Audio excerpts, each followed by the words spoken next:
আমরা অত্যন্ত আনন্দিত যে আজকে এই রায়ের পূর্ণাঙ্গ রায় আজকে সুপ্রিম কোর্টের পক্ষ থেকে প্রকাশিত হয়েছে এবং আমি নিজে এই রায়ের অত্যন্ত আনন্দিত।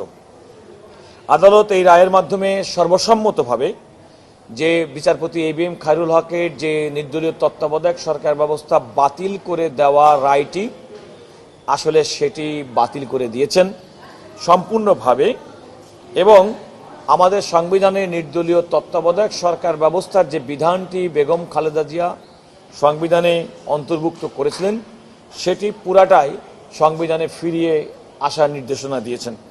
এখানে আরেকটি বিষয় আদালত বলেছেন যে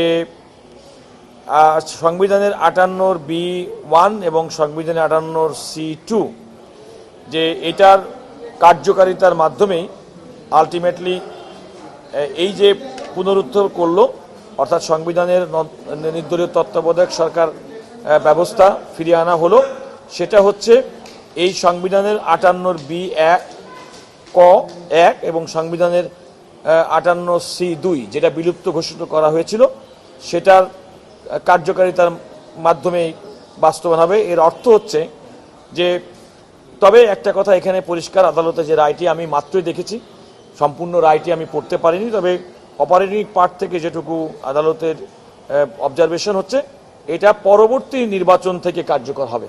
এটা খুবই important. It follows therefore that the now restored and revived chapter 2A non-party caretaker government provisions can operate only prospectively। অর্থাৎ যে কথাটি 12 ফেব্রুয়ারি 2026 নির্বাচনের আগে একটা প্রশ্ন এসেছিল যে এই রায়টি কি এই সময় থেকে কার্যকর হবে কিনা, কিন্তু আদালত তখনই পরিষ্কার বলেছিল যে এটা প্রসপেক্টিভলি কার্যকর হবে, অর্থাৎ ত্রয়োদশ জাতীয় সংসদ নির্বাচনের ক্ষেত্রে এটা কার্যকর হবে না।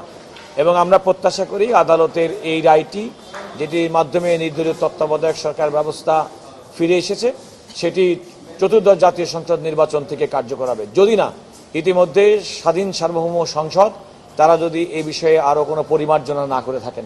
দেখুন, এখানে একটি কথা আমি আপনাদেরকে বলি, এই রায়টি যেমন সবার জন্য বাধ্যকর, কিন্তু একথাও মনে রাখতে হবে যে আমাদের এই সংবিধান যখন সার্বভৌম সংসদ তারাও কিন্তু যে কোনো আইন যে কোনো সাংবিধানিক ধারা তারা সংশোধন করতে পারেন। আর আমাদের যেটা মূল বিষয়টি যেটা হচ্ছে নন পার্টি কেয়ারটেকার গভর্নমেন্ট নির্দলীয় তত্ত্বাবধায়ক সরকার ব্যবস্থা, যেটি বিচারপতি এবিএম খায়রুল হক সাহেবের রায়ের মাধ্যমে বাংলাদেশে বাতিল করা হয়েছিল সেটি সংবিধানে ফিরে এলো। তবে এর সংযোজন বিয়োজন আরও পরিমার্জন সেটা এই সংসদ করার ক্ষমতা রাখেন। গরমে দাপাদাপি ঘরের চালের স্থায়ী সমাধান আনোয়ার সিমেন্ট শীট। না, এরকম কোনো আমি আসলে আপনাদের সঙ্গে যখন যে মুহূর্তে কথা বলছি সেই মুহূর্তে এটা দেখছি যে এটা 73 পৃষ্ঠার একটি রায়। আমি সম্পূর্ণ রায়টি পড়ার সুযোগ পাইনি, আমি শুধু এই রায়ের যে অপারেটিং পার্ট অর্থাৎ যে আদেশের যে অংশটুকু আমি সেটুকু পড়ে আমি আপনাদেরকে মন্তব্য করলাম। তবে আপনাদের এই বিষয়ে যদি আরও কোনো বক্তব্য আমার দিতে হয় তাহলে পূর্ণাঙ্গভাবে রায়টি পড়ার পরে আমি আপনাদের সামনে বলতে পারবো। আমার প্রাথমিক প্রতিক্রিয়া যে আমি একজন আইনজীবী হিসেবে নির্দলীয় তত্ত্বাবধায়ক সরকার ব্যবস্থা ফিরিয়ে আনার জন্য বিএনপি মহাসচিব জনাব মির্জা ফখরুল ইসলাম আলমগীর তিনি যে রিভিউ পিটিশনটি দায়ের করেছিলেন তার পক্ষে একাধিক দিন দেশের সর্বোচ্চ আদালতে আমার শুনানি করার সুযোগ হয়েছে এবং রায়টি আজকে পক্ষে এসেছে এবং আমি মনে করি এই রায়টি শুধুমাত্র কোনো রাজনৈতিক দল কিংবা ব্যক্তির পক্ষে না, বাংলাদেশের গণতন্ত্রের পক্ষে, মানুষের ভোটাধিকারের পক্ষে। আগামী দিনে প্রত্যাশা করব এই নির্দলীয় তত্ত্বাবধায়ক সরকার ব্যবস্থার মাধ্যমে আমাদের যে নির্বাচনকালীন যে সরকারের যে জটিলতা থাকে সেটি থাকবে না এবং অবাধ সুষ্ঠু এবং নিরপেক্ষ নির্বাচন সুনিশ্চিত হবে। না, এখানে একটা খেয়াল করে দেখবেন এই রায়ের কিন্তু বলা হয়েছে যে নির্দলীয় তত্ত্বাবধায়ক সরকার ব্যবস্থা পুরোটাই ফিরে আসছে।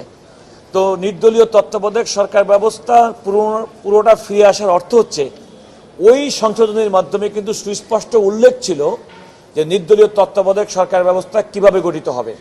সেখানে সুস্পষ্টভাবে উল্লেখ ছিল যে সর্বশেষ অবসরপ্রাপ্ত প্রধান বিচারপতি হবেন প্রধান চয়েস, এরপরে বিভিন্ন স্তরে সর্বশেষ কিন্তু রাষ্ট্রপতিকে ক্ষমতা দেওয়া হয়েছিল।